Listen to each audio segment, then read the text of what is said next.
আর মাত্র কিছুদিন বাকি। আপনার হাতে থাকা ফোনটি বৈধ বা অবৈধ কিংবা নিবন্ধিত আছে কিনা 16ই ডিসেম্বরের মধ্যে নিবন্ধিত না থাকলে সকল ফোন বন্ধ হয়ে যাবে। যাদের নিবন্ধিত নাই ফোন বন্ধ হয়ে যাবে। তো এই জন্য আপনি কি করবেন, মেসেজ অপশনে যা চেক করবেন।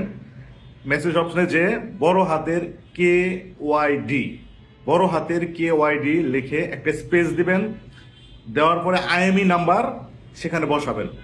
IMEI নাম্বার বসানোর পরে আপনি কি করবেন, সেন্ড করবেন, মানে একটা মেসেজ পাঠাবেন। কোন নাম্বারে সেন্ড করবেন?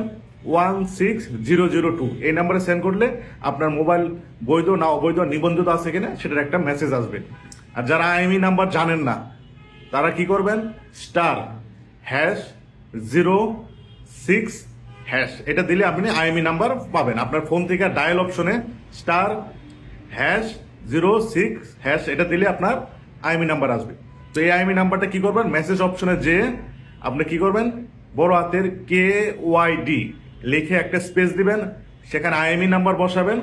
এই IMEI নাম্বারটা কি করবেন, আপনি 16002 নাম্বারে সেন্ড করবেন। তাহলে আপনার একটা মেসেজ আসবে আপনার ফোন বৈধ না অবৈধ।